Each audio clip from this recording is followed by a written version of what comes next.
Hey, what's up everyone? My name is Rob and welcome to the Gym Rat World, the only spot where you can go for fast and simple information. Today, I'm going to briskly go through the different types of proteins for you that you typically see out there on the supplement market. Now, you know, I get a whole bunch of questions from all sorts of people about what the difference is of which, type of protein they should be taking, what's the difference between grass-fed, casein, all those sorts of things. So that's why I figured I should just put together this video and help you out a little bit. And I'm basically just going to lay out the very key points for you so you can make an educated decision on your own. I'm not going to tell you which protein supplement to actually take. I want you to make that decision for yourself and what protein actually fits into your lifestyle instead of me just telling you which one you should be taking. But before we begin, I want you to know that I have condensed the list down to what I think are the main types of proteins out there. Of course, opinions will differ, but regardless, I think there are really just 5 different types of protein powders that you will be seeing or have already seen, such as grass-fed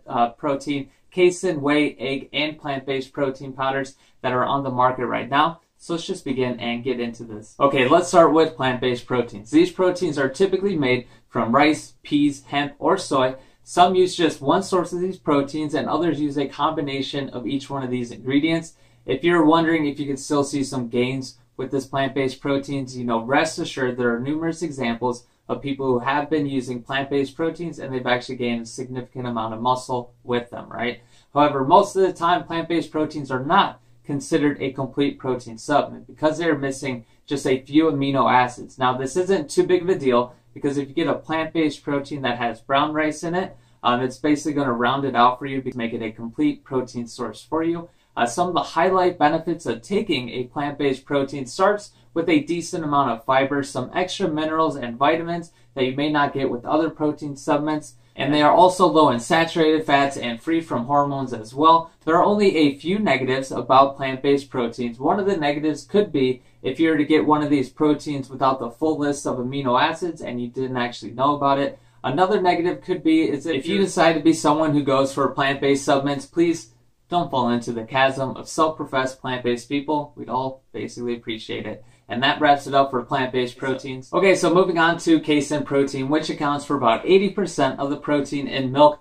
Casein protein tends to be a very slow digesting protein in comparison to the others, and a lot of people prefer taking it before bed because it can typically take 6 to 8 hours to digest while you are sleeping. It is worth noting that micellar casein is one of the most popular forms of casein that you will actually see, but there is also the availability of a more fast digesting casein, which is called hydrolysate, so look out for that if that's what you're looking for.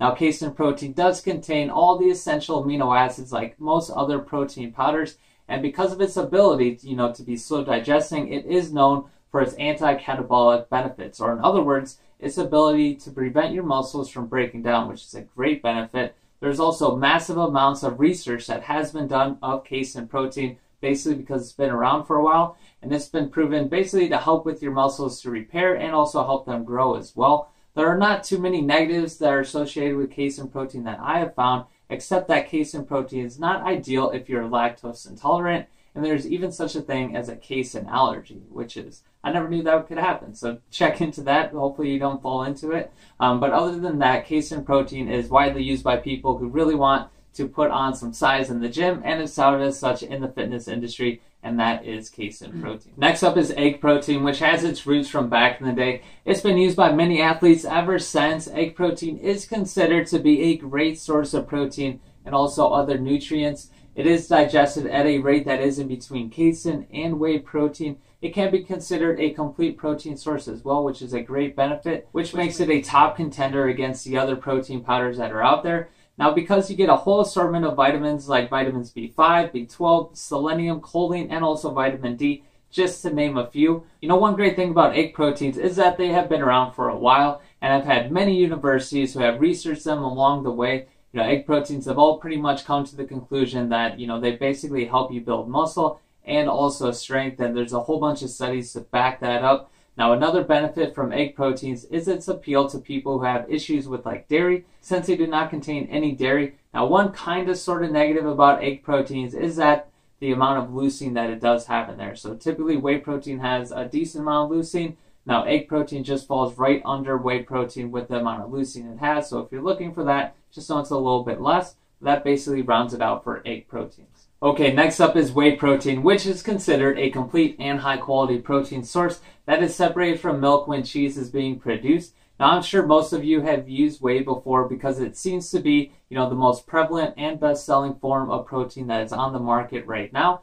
And whey protein can be considered one of the fastest digesting proteins when you stack it against all the other different protein powders that are out there. And you can usually see it split up between isolate, concentrate, and hydrolysate. Now, isolate is going to have the highest protein content inside of it.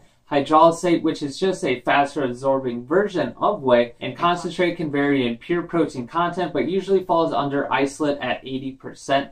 Now, whey protein in general has been widely studied and has unequivocally been shown to be a tremendous help in building muscle and helping with a fast recovery as well. It's one of the top contenders, and it's definitely something that you should be trying out if you haven't tried it out already, but that is whey protein. Lastly, let's get into this grass-fed whey protein. Most of you might already know that cows have been eating grass for a large majority of their existence, and you also probably know that we live in the I want it and I need it now era as well. Well, with that kind of thinking comes efficiency, right? And that extends to cows and how they actually eat.